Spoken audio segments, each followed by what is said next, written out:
Bonjour à tous et bienvenue dans cette nouvelle édition du Grand JT des Territoires. Voici les titres de ce journal.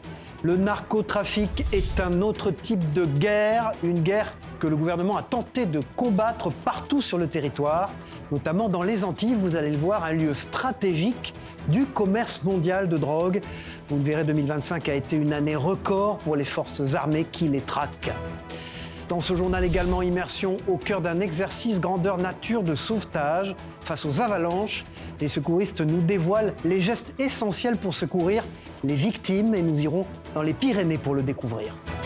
Comment résister à la concurrence en ligne? C'est le défi des commerces de centre-ville, de nos artisans. Nous verrons comment ces professionnels tentent de ne pas mettre la clé sous la porte, mais également comment attirer la jeune génération pour faire perdurer les métiers ancestraux de notre artisanat. Enfin, connaissez-vous les tiny house, ces petites maisons en bois et sur mesure qui sont de vrais cartons? Nous irons au cœur de leur fabrication dans une entreprise vosgienne qui nous ouvre ses portes. Le narcotrafic est devenu ces derniers mois un sujet majeur pour le gouvernement qui cherche à endiguer ce fléau. Partout en France, les forces de l'ordre luttent contre les trafiquants et notamment dans les Antilles. En 2025, les forces armées ont saisi plus de 35 tonnes de drogue dans cette région, un record. Explication avec ce reportage de ATV en Martinique. Sur place, Jean-Marc Quarteron. En mer des Caraïbes, une autre guerre se joue loin des regards. Une guerre silencieuse contre des trafiquants toujours plus organisés. En 2025, les forces armées aux Antilles ont frappé fort, très fort. De la Floride jusqu'au Brésil, la zone maritime Antilles couvre 138 000 km², soit 2 fois la Méditerranée. C'est l'une des principales autoroutes mondiales de la drogue. Chaque année, des tonnes de cocaïne et de cannabis y transitent, venus de Colombie, du Venezuela ou du Pérou, en route vers l'Europe et l'Amérique du Nord. Pour surveiller cet espace colossal, plus de 1400 militaires en civil sont mobilisés. Frégates, patrouilleurs, hélicoptères, avions Falcon 50 et commandos marines se relaient jour et nuit. Ces moyens ont permis 10 interceptions majeures et la saisie de 35,7 tonnes de stupéfiants, dont 31,7 tonnes de cocaïne. Face aux forces armées, les trafiquants s'adaptent.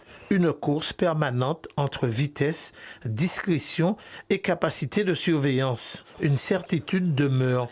Dans cette zone immense et stratégique, la guerre contre le narcotrafic est loin d'être terminée. Tout à fait autre chose, l'Assemblée nationale vient d'adopter cette semaine une loi sur l'interdiction de l'usage des réseaux sociaux pour les jeunes de moins de 15 ans. Une mesure forte qui a fait beaucoup parler et qui devrait s'accompagner de l'interdiction du téléphone portable dans les établissements scolaires à partir de la rentrée prochaine. Cependant, plusieurs lycées ont déjà franchi ce cap. Exemple à Pontivy, dans le Morbihan. Regardez ce reportage de TBO, la chaîne du groupe Le Télégramme sur place. Dans ce lycée de Pontivy, avant chaque début de cours, le rituel est le même. On dépose son téléphone portable dans une boîte. Alors, plutôt pour ou contre, les élèves nous donnent leur avis. Je trouve que c'est bien, on est plus concentrés. On est très souvent collés sur nos téléphones à n'importe quel moment, donc ça permet de faire une pause. La mesure est en vigueur depuis septembre 2024. À son initiative, David Boudard, proviseur. Ce qui nous a conduit à instaurer le téléphone portable consigné pendant les cours, c'est la perte d'attention des élèves. La perte de temps pour l'enseignant à gérer le portable que l'élève sortait pendant le cours, voire pendant les évaluations. On n'a eu aucune résistance. Les élèves ont découvert ce point de règlement intérieur à la rentrée, ils l'ont appliqué. Aucune résistance, mais toujours quelques rebelles. Pour les contrôles, il y en a qui mettent un deuxième téléphone pour avoir le sien, pour pouvoir tricher. Voilà. Ça vous est arrivé d'avoir un deuxième téléphone? Non. Oui, peut-être une ou deux fois, il faut l'avouer quand même, mais bon. Le téléphone portable est également proscrit dans le réfectoire. Ce dernier reste autorisé dans le reste de l'établissement, mais ça ne sera peut-être bientôt plus le cas. Le gouvernement français souhaite interdire les portables dans l'enceinte des lycées à la rentrée 2026. Présenté aux syndicats enseignants, le projet de loi sera discuté au Parlement dans les prochaines semaines. Et puis dans l'actualité, un chiffre alarmant maintenant. Après le traitement des eaux, près d'1 litre sur 5 n'arrive pas au robinet des consommateurs à cause de fuites. Cela représente plusieurs milliards de mètres cubes d'eau. Alors pour limiter les pertes, les agglomérations peuvent avoir recours à l'odorat des chiens. Explication avec ce reportage de la télévision locale du Choletais dans le Maine-et-Loire. Si leurs ancêtres devaient pister les nuisibles à travers les champs, eux sont plutôt des pros de la fuite d'eau. Entendez par là que les 2 chiens qui nous ont été présentés ce matin ont le nez fin pour sentir le chlore présent dans l'eau qui s'échappe sous la terre. Et dans un contexte de tension croissante autour de la ressource, Cholet Agglomération et Eau de Cholet Veolia traquent les gaspillages en alliant technologie de pointe et détection canine. On utilise les propriétés olfactives du chien pour trouver les fuites grâce à l'odeur de chlore présente dans l'eau. Et ça, c'est vraiment un moyen qui vient s'additionner à nos moyens traditionnels. Notre objectif depuis 4 ans, c'est vraiment de diminuer au maximum les pertes en eau potable sur le réseau. Et l'arsenal canin et la technologie choletaise donnent plutôt de bons résultats. Veolia se base sur l'indicateur de perte pour savoir comment va le réseau. Eh bien, la moyenne nationale est 3 fois supérieure à la nôtre. Évidemment, les fuites les plus importantes sont rapidement perçues sur les relevés statistiques, mais les plus petites, ça, c'est encore autre chose. La majorité des fuites ne sort pas. Et donc, grâce aux propriétés, aux capacités du chien, on vient venir détecter des toutes petites fuites qui, demain, peut-être, seraient plus importantes. Mais pour arriver à un haut rendement de détection des petites fuites d'eau, il faut beaucoup d'équipages maîtres et chiens à dispatcher sur le territoire. Et là se pose la question de la formation et du recrutement. Le deuxième enjeu, comme vous le dites, c'est bien de sensibiliser le grand public à nos métiers qui sont méconnus. Et donc, j'espère pouvoir attirer des vocations parmi les jeunes et pourquoi pas demain détecter des futurs profils qui deviendront chercheurs de fuite. Encore faut-il que les passants n'embêtent pas trop l'homme et son animal lors des interventions.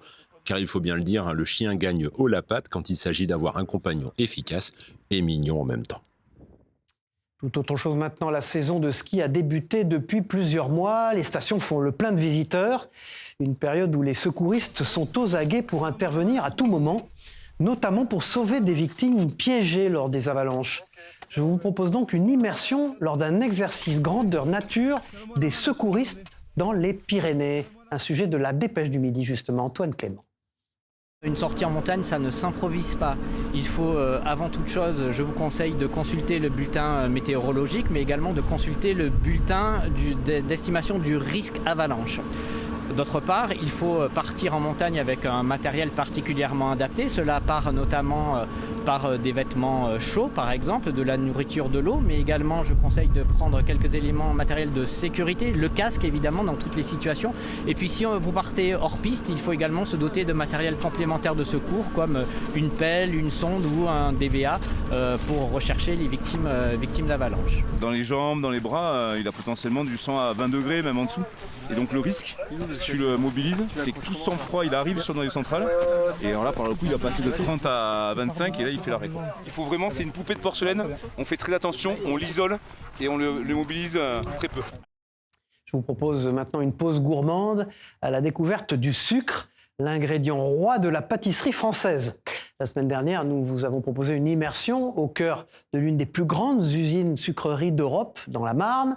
Je vous emmène désormais à Rennes, chez le chef pâtissier Laurent Le Daniel, qui nous explique toutes les vertus de ce produit à travers la recette du Queen Amman, une spécialité bretonne bien délicieuse. Regardez et goûtez.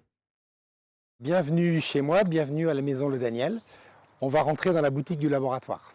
Laurent Le Daniel est chef pâtissier, meilleur ouvrier de France et président de la Confédération nationale des artisans pâtissiers, chocolatiers, glaciers, confiseurs. Des professions unies par un même savoir-faire, celui de travailler le sucre dans de nombreuses spécialités locales, du nord au sud de la France. On retrouve des spécialités sucrées dans plusieurs catégories, en pâtisserie ou en confiserie ou même en chocolaterie. On connaît les macarons de Nancy, les bêtises de Cambrai, il y a des brioches un petit peu dans toutes les régions de France. En Bretagne, le sucre est l'ingrédient phare du célèbre Queen Amman, qui a cette particularité de mélanger autant de beurre que de sucre. Donc le sucre est un ingrédient aussi qui est à la fois technique et à la fois, évidemment, il va apporter du goût, bien entendu. Un mélange de beurre et de sucre qui est ensuite inséré dans la pâte, puis plié plusieurs fois. Hop, voilà, et c'est parti pour 35 minutes de cuisson. Il faut que ça se mange un petit peu tiède, mais pas trop chaud. Il y a cette caramélisation qui est caractéristique, qui est le mélange du beurre et du sucre. Mais on voit aussi les pliages, et ça, c'est vrai que quand on est professionnel, on est assez attaché à cette technique-là. Vous voyez, on les voit très très bien ici. Le sucre, ingrédient de référence du patrimoine sucré français, possède également bien d'autres propriétés que le goût. Le sucre est aussi un conservateur, donc ça nous permet de créer des spécialités qui peuvent se transporter à l'étranger ou même lors d'échanges entre régions. Mais ce que les amateurs de pâtisserie ne savent pas toujours, c'est que le sucre blanc est un produit local. On cite la betterave comme étant justement un produit local, hein, même si c'est pas en Bretagne où je vis, mais en tout cas c'est pas très loin, c'est français en tout cas, pour expliquer justement à notre clientèle qu'on n'est pas allé chercher du sucre à l'autre bout de la planète. C'est vraiment, je pense qu'on a besoin de le faire savoir encore davantage, c'est vraiment quelque chose que les consommateurs français, nos clients, doivent savoir. Aujourd'hui, la Confédération nationale des artisans pâtissiers travaille à la reconnaissance des savoir-faire de la pâtisserie française au patrimoine immatériel de l'UNESCO.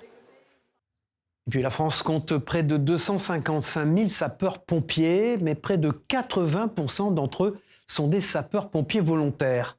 Des personnes qui exercent cette fonction de secouriste sur leur temps libre. Un engagement qui demande beaucoup de sacrifices. C'est ce que nous explique la vice-présidente du service d'incendie et de secours de Haute-Corse au micro de nos confrères sur place de Télépaésé. Le sapeur-pompier volontaire, au-delà du fait qu'il s'investit dans sa caserne, il prend des gardes et donc il participe lors d'incidents, il a aussi parallèlement un autre métier, c'est-à-dire qu'il travaille et sur son temps libre, voire lorsque des conventions sont signées pendant son temps de travail, s'investit auprès de la population. Donc c'est un engagement vraiment citoyen, volontaire pendant ces heures de temps libre. Les familles aussi sont souvent impactées, mais c'est véritablement un engagement très profond. Et puis autre chose maintenant, dans un contexte de crise économique et de hausse des charges, les boutiques de nos centres-villes peinent à s'y retrouver. À cela s'ajoute la concurrence des boutiques en ligne, ce qui rend la vie dure à nos artisans et petits commerçants qui tentent de ne pas mettre la clé sous la porte. Alors comment résister à ce défi de taille? Réponse dans une mercerie de Metz, avec ce reportage de Moselle TV, Mathéo Philippe.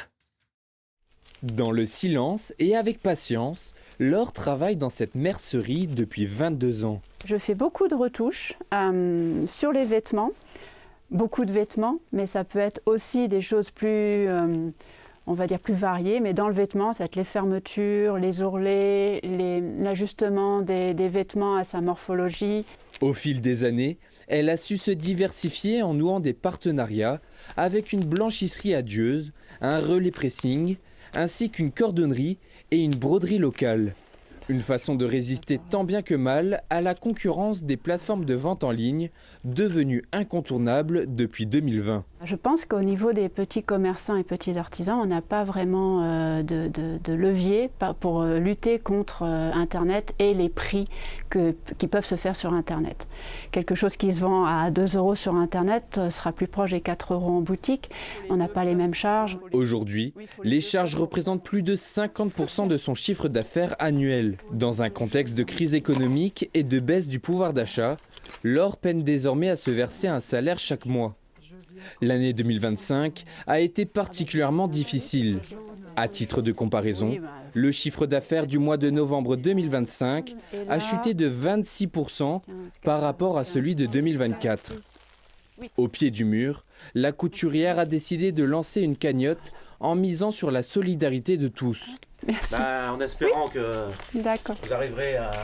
Oui, écoutez, je mets... vous en sortir, quoi. À ce jour, la cagnotte en ligne a déjà permis de récolter plus de 2 000 € sur les 20 000 espérés. L'artisanat est justement un secteur d'activité qui peine à séduire les nouvelles générations.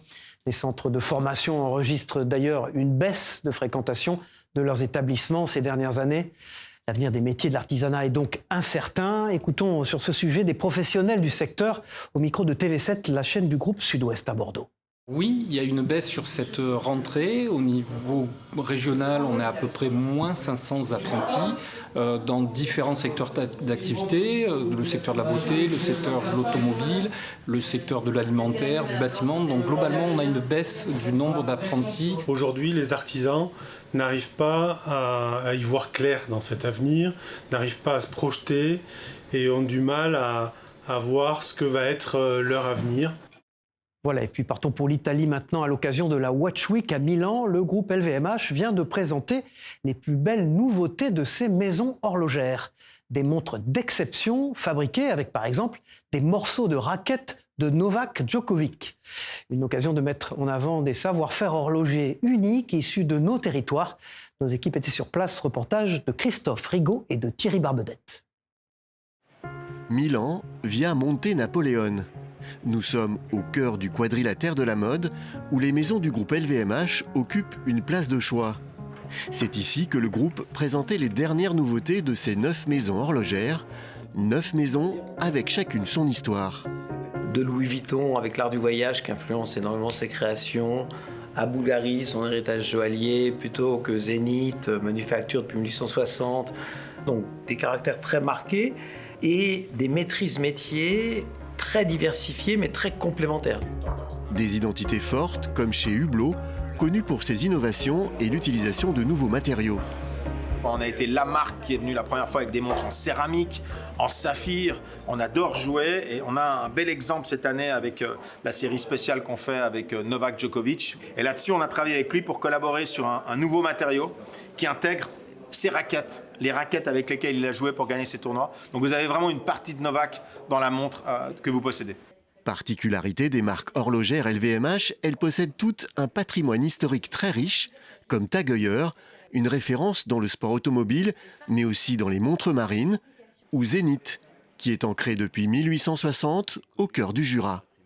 On a ce qu'on appelle des revivals, donc on s'inspire des montres qui ont été faites dans les années 50 et 60 et on s'inspire, on les refait, on les revive, on leur donne une nouvelle vie avec une amélioration complète du mouvement, d'étanchéité, de réserve de marche et d'autres paramètres tout en gardant l'authenticité de la marque et l'historique de la marque.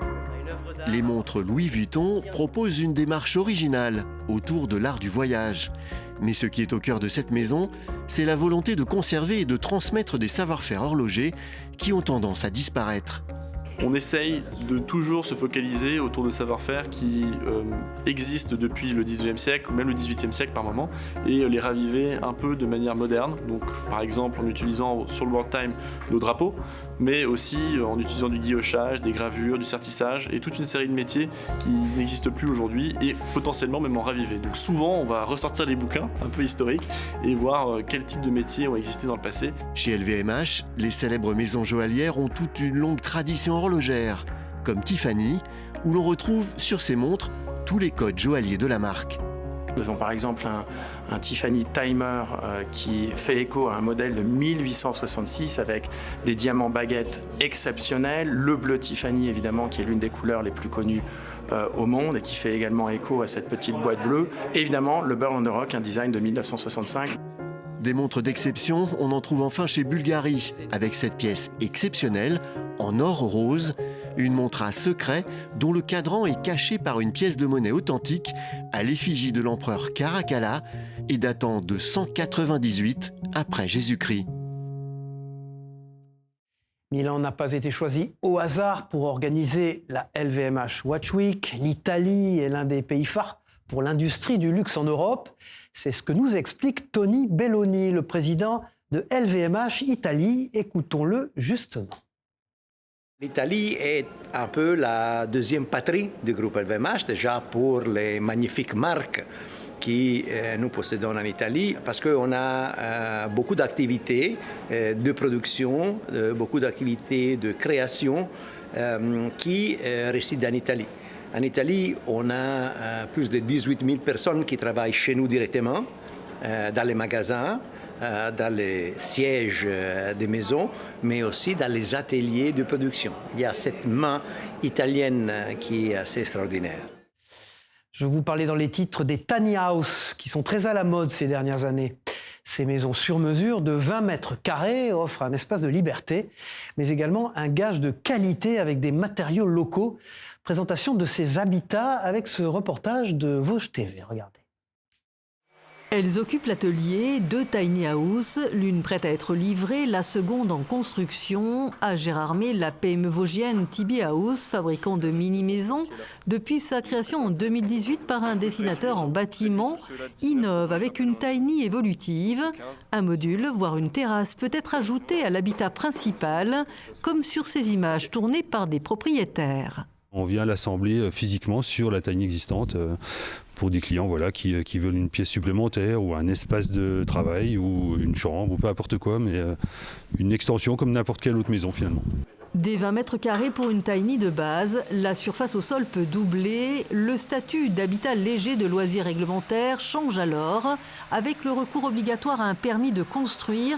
Éco-responsable dans cette entreprise qui utilise 90% de bois issu de scieries locales et du tissu recyclé pour l'isolation. Donc en isolant principal, on met essentiellement du métis, donc c'est du jean qui est déchiqueté, qui est lavé, qui est dépollué. On met cet isolant-là qui est thermiquement aussi bon qu'un autre et phoniquement il est excellent.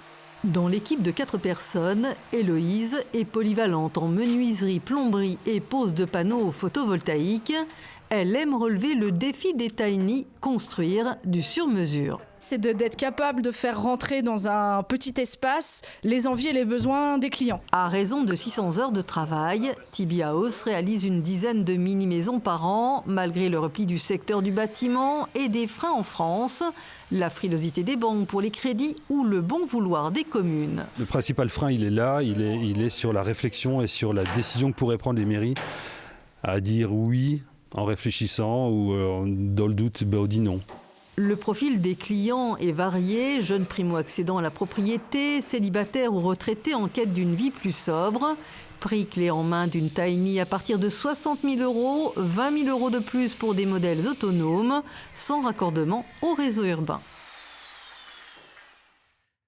À l'aube de 2026, le secteur de l'automobile est en pleine révolution. Électrique, hybride, location longue durée, fraude à l'assurance. Pour aider les consommateurs à s'y retrouver, l'hebdomadaire AutoPlus vient de sortir sa toute nouvelle formule, déjà disponible en kiosque. Découvrons d'ailleurs les nouveautés de ce magazine avec le reportage de Denis Caro et de Christophe Rigaud à la rédaction d'AutoPlus. Le célèbre hebdomadaire automobile au logo rouge fait peau neuve. AutoPlus lance une nouvelle formule, une maquette plus claire, plus aérée. Nous avons voulu en savoir plus avec son directeur de la rédaction. Sur le contenu éditorial, qu'est-ce qui change, qu'est-ce qui est renforcé avec cette nouvelle maquette? AutoPlus, depuis le lancement, en 1988, c'est le journal qui se met à la place du conducteur. Aujourd'hui, le monde automobile est de plus en plus compliqué, donc on s'est dit qu'il fallait renforcer ce positionnement-là. Donc ça veut dire qu'on va renforcer le côté service au lecteur, au conducteur, en l'accompagnant dans sa vie d'automobiliste de tous les jours, pour qu'il fasse les bons choix, que ce soit en neuf, en occasion, qu'il ait les bons plans pour entretenir son automobile ou qu'il ait des conseils pour défendre ses droits. Dans un monde de l'automobile en pleine mutation, l'hebdomadaire promet plus d'enquêtes et d'investigations. Tous les mois, des dossiers sur les abus du secteur seront proposés.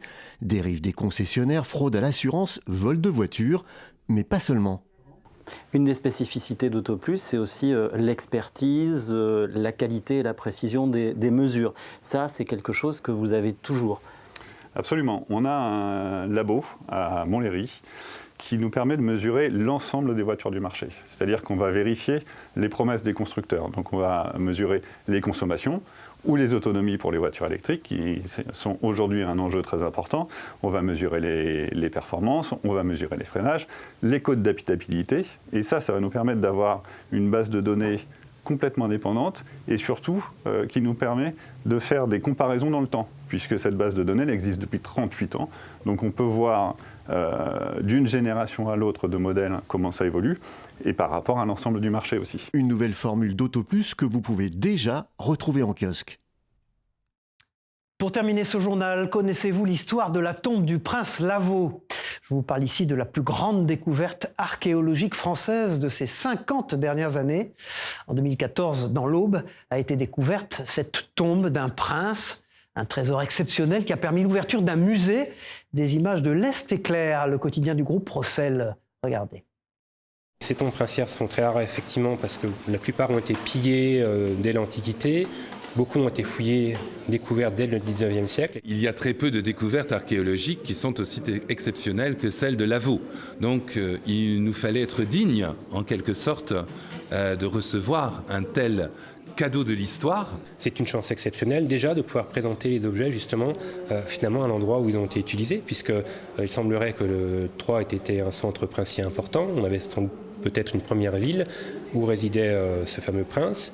Et cette ville, on la situe aujourd'hui à l'emplacement même du musée où est présentée cette exposition. Pour moi, c'est une grande satisfaction de voir ces objets finalement revenir à l'emplacement plus ou moins là où ils ont été utilisés par le prince. Voilà, au revoir. Merci d'avoir suivi ce journal. On se retrouve très vite pour une nouvelle édition du Grand JT des Territoires. Au revoir à tous.